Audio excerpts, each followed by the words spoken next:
I'm Renee Cordes with The Deal in Brussels, speaking today with MacGregor of Cadwalader, Wickersham and Taft. Thank you very much for being here. Good to be here, Renee. Now, since early November, we've seen a number of deals cleared with conditions in phase one from the Commission. Why are we seeing so many? Well, I think we've had a number of deals come through with phase one commitments because we've had an increase generally globally in M&A activity in the second half of 2014. On average, we'd expect to see 10 to 12 of these types of clearance decisions per year. In 2014, we actually saw 13, and probably they were bunched up a bit towards the end of the year because of the upswing in M&A activity. Now, a number of the deals that have gotten the conditional nod in phase one have been quite complex transaction, like in the pharmaceutical and medical industries. How is that possible given the complexity of those transactions? Well, there's a particular scenario in which a phase one with remedies case comes about.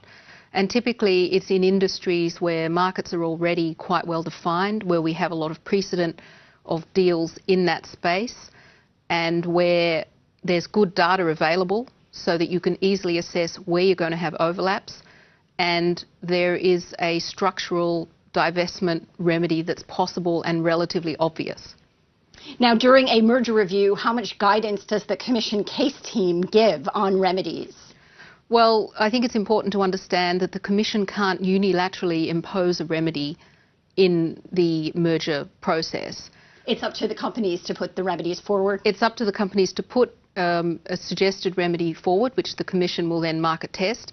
It's the Commission's job to explain to the parties why they think there's a competition problem using the substantive test for clearance under the merger regulation.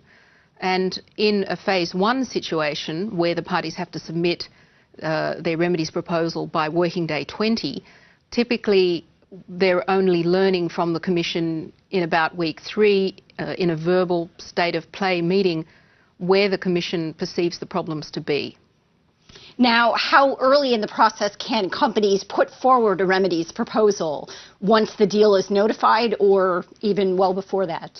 Well, they can certainly put it forward in the period where they're in discussions with the Commission while they're preparing their notification. That's what we call pre-notification. And really... And that can start when? That can start even when a deal has not yet been publicly announced. The Commission often is approached by parties who are thinking about a deal, who are in discussions on an agreement where nothing's been signed yet, nothing's been announced, and the Commission keeps the deal completely confidential. The Commission will already be asking for data, learning about the markets at that stage, and so if it's one of these situations where it's an industry where the problems are readily identifiable, then the remedies could well be in discussion very early on, even before notification. And for companies who later do find themselves the subject of phase two in-depth probe, what is your advice to them on a remedy strategy in phase two? Well, in phase two, I would say don't let the grass grow. There will be a decision from the Commission putting you into phase two, a phase two in-depth investigation, and that will be very useful because it will articulate what the Commission sees as the problems at that point in time. Once you have that document, then even if you don't start talking to the Commission quite at the early part of phase two about the proposed remedy, internally you should be discussing what's possible for the company, what could be divested, how you can solve the issues that are so far out there as problems if they don't get cleared away further on in the investigation. So really don't bury your head in the sand. Start talking about it, start talking internally what's possible, what are certain scenarios going to cost, where is the limit as to what you can give away or would want to give away. Thank you very much. Certainly very good advice. And MacGregor from Cadwalader, Wickersham and Taft. For The Deal in Brussels, I'm Renee Cordes.